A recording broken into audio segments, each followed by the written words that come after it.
82 is the average age that a person in the United States is expected to live. I did a little math, and the last quarter of your life, if 82 is that number, is 61.5. I am a few months past my 61st birthday.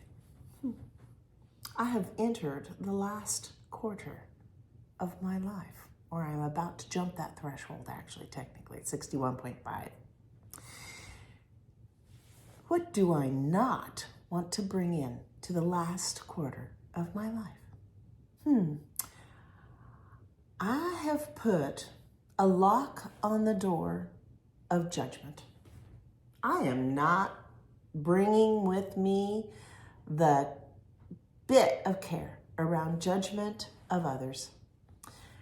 Gosh, how much, 3/4 of my life, I have worried way too much what other people were thinking about everything that I did.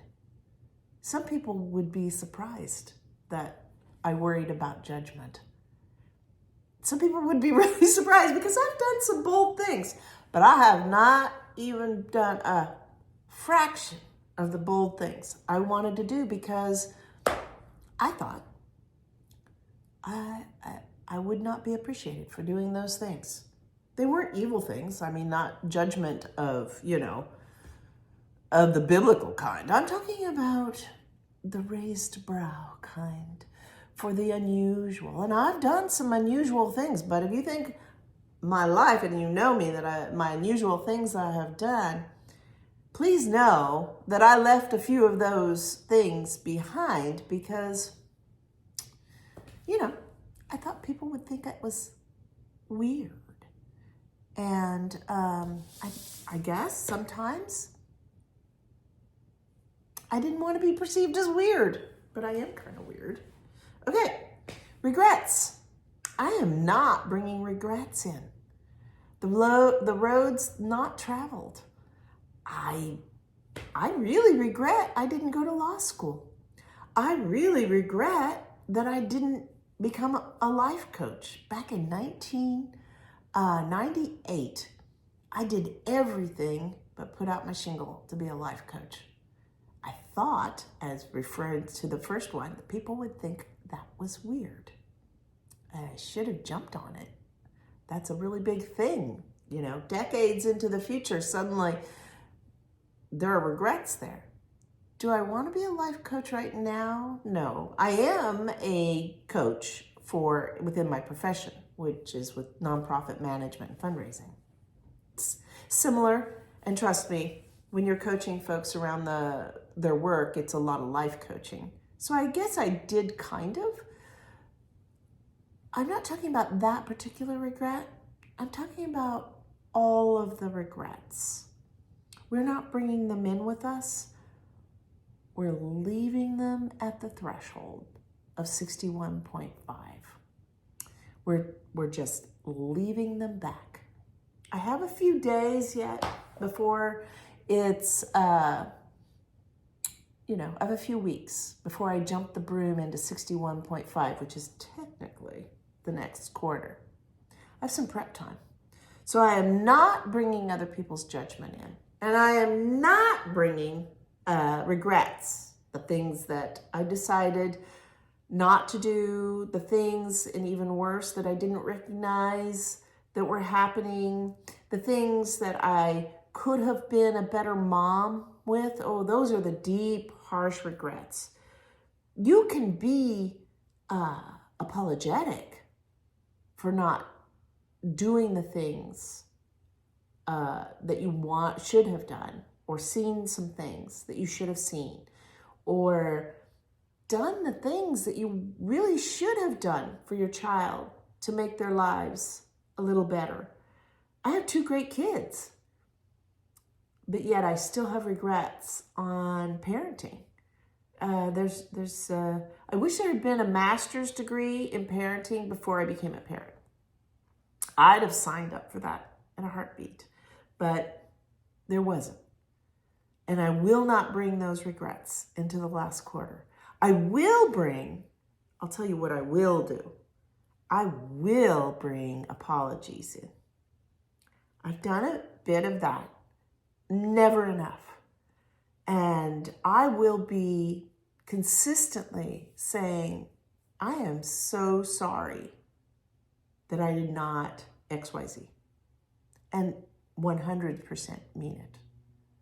Because I never, ever want anyone in my life that I have in any way had a transgression with that I did not acknowledge that was not something I wished for them in my experience. That is not something that I do not feel badly about and would change if I could change it. I want them to know that. That I will bring in. But the regret, the hounding, the gnawing, the upset, I will leave that in the third quarter. That's not coming over in the fourth quarter. The last thing I will be leaving at the doorstep of the fourth quarter is as much of my trauma response as I can. And how do you do that? I've made a commitment to therapy around that. And putting up boundaries around that trauma response. I had a portion of my childhood that was difficult due to an abusive father. But then when he left, that left us in deprivation and how we had to survive. And all of that trauma just coded the first portion of my adulthood and has been hanging out, weaving itself throughout my life. And in the past 5 years, I have really become aware that I was reactionary to the trauma response of my childhood. And I am putting a firm boundary on allowing it to have willy-nilly coat my life. And part of that is through therapy, and we will just be moving right on into that fourth quarter with arm in arm with the therapy, because I will not bring that into my fourth quarter. The best part of the game, the best part of the movie, the best part of the book, it's the fourth quarter, when you find things out, when the plot is its richest, when the love blossoms in the movie and we all clap. That's what the gift we're given in the last quarter. To just be able to have a last quarter as a gift. We know not everybody gets to the last quarter.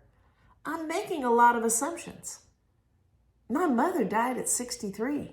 She didn't get a last quarter.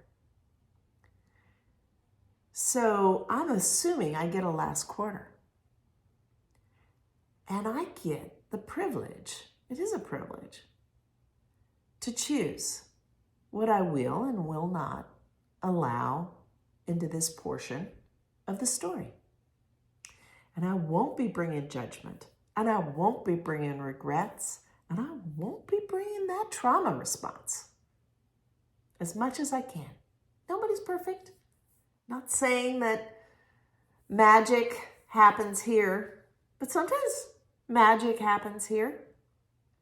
But I will not consciously bring the judgment, regrets, and trauma response in on the fourth quarter.